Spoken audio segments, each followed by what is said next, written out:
Okay, so I'm going to try and give y'all this word the way the Lord showed it to me. I got some notes, but it has just been a lot in the past couple of hours. So, first thing I want to say is that this might apply to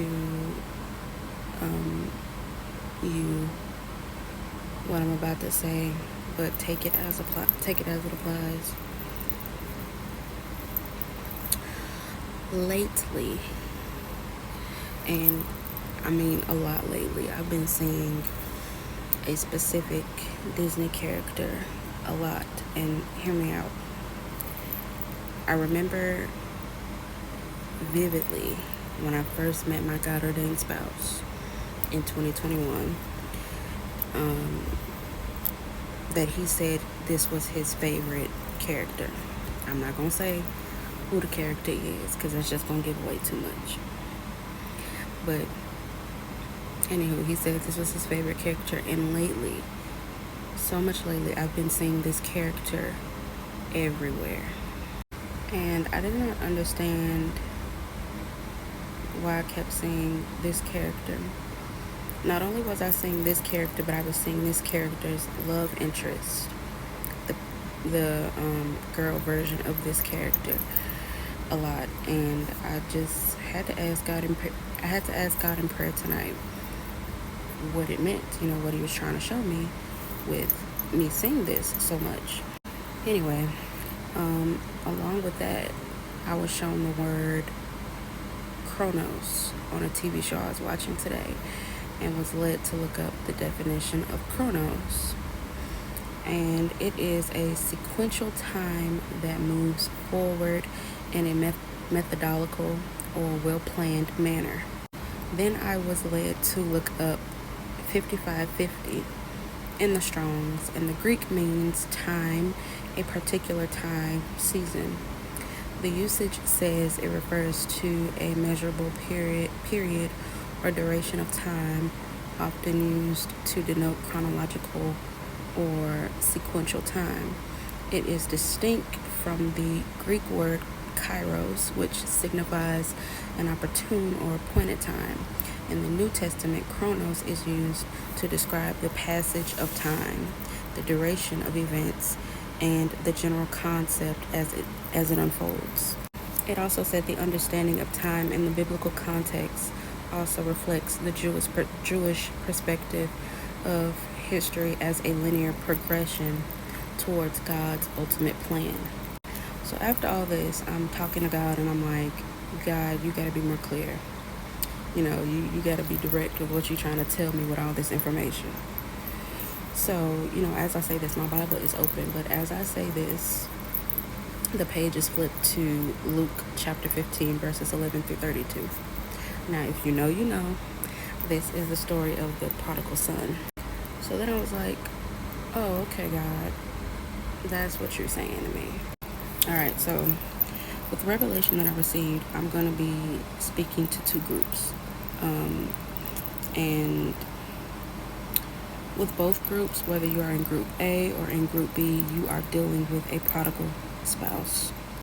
Now, for group A, you have been in divine separation with your spouse for some time now already.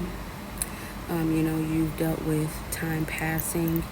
You've been praying for and interceding for your spouse. You've received confirmation from the Lord of what season you're in, and you've received signs from the Lord letting you know that this is all leading up to your prodigal's return.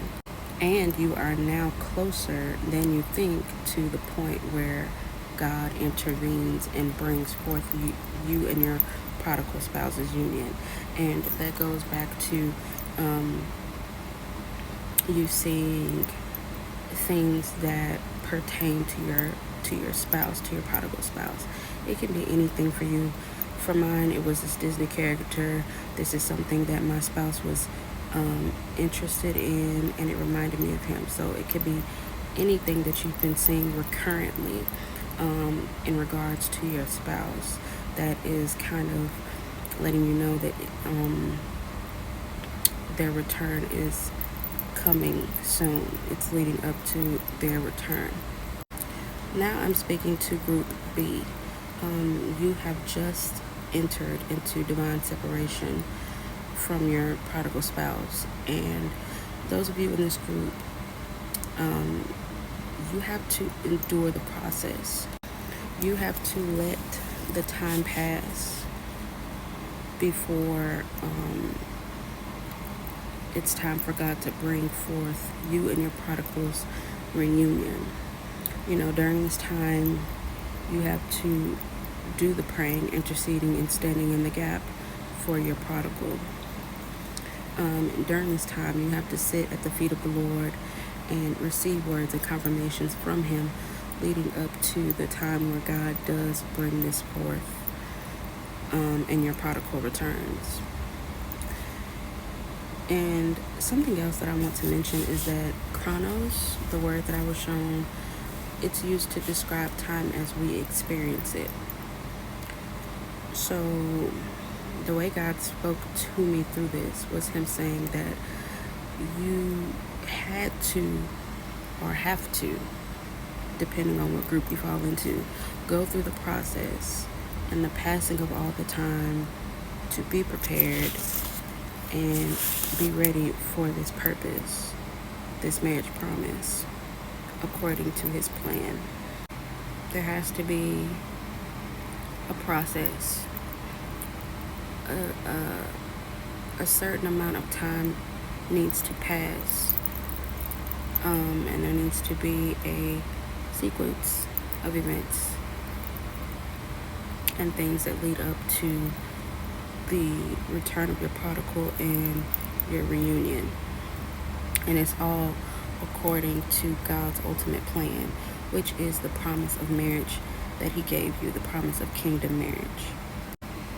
I'm trying to think if there's anything else that the Lord wanted me to put in this word, but I don't think I missed anything. I think that's all. If not, I will definitely make a part 2, but that's the word. Please test the spirit.